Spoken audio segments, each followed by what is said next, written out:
Records show 2016 was the year $1 million prices became the norm across inner Sydney. It's been a bumper year for the Sydney housing market. Home prices continued to soar over the year despite having already surged more than 40% in the 2 years prior. It's been a bumper year for the Sydney housing market. Home prices continued to soar over the year despite having already surged more than 40% in the 2 years prior. The median price of a house is now $900,000, while the typical apartment price is $680,000, roughly $70,000 higher than the price of a typical detached house in Melbourne. 2016 was also the year Sydney's last suburb with a median house price under $1 million, Tempe, crossed into seven-figure territory. A CoreLogic report Best of the Best 2016 detailed which suburbs performed the strongest in a range of categories. Most sales. Mosman.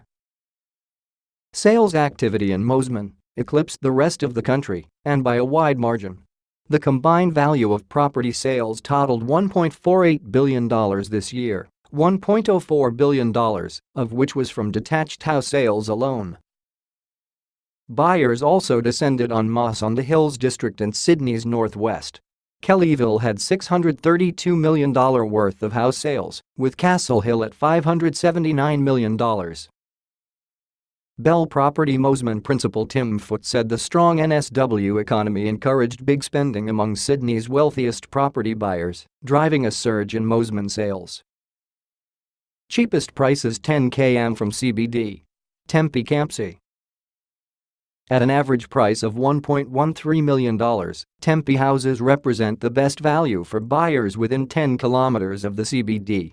The next cheapest houses are in Torella, Waterloo, and Canterbury, which price at average of about $1.13 million to $1.17 million. Campsie has the cheapest units, with a median of $508,000, followed by Hillsdale, near Botany Bay. Biggest growth. Hunters Hill Homebush. Apartment values in harbourside suburb Hunters Hill grew by an average of 45.8% this year, the biggest movement in unit prices across the country. Unit values also performed strongly in Manly neighbour Fairlight, where prices bounced up by nearly a third of their 2015 levels. Homebush recorded the biggest jump in detached house values in Sydney at 38.2%. In the case of Hunters Hill, the surge in prices was the result of major urban redevelopment projects, Ray White's John Pretty said. Much of the area has been revitalized over the past 18 months, and there's more of a mix of housing, Mr. Pretty said. Biggest 5-year growth. Homebush. Homebush price growth has led the nation over the past 5 years.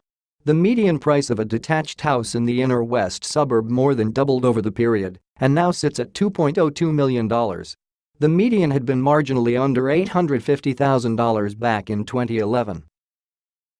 CoreLogic head of research Tim Lawless said the suburb's growth mirrored a larger trend of booming prices in the inner west.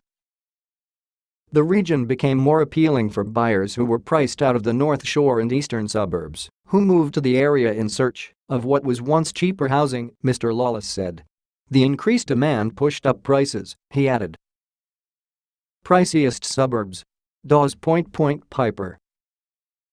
Dawes Point, much of which is on the peninsula of land that falls underneath the Sydney Harbour Bridge, is the priciest suburb to rent a home across the country. Rents for units in the suburb average $1,775 per week, higher than the cost of renting a detached house anywhere else.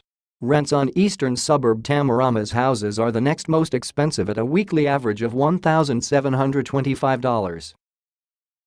Dawes Point also has the highest median unit price in the country at a staggering $3.09 million.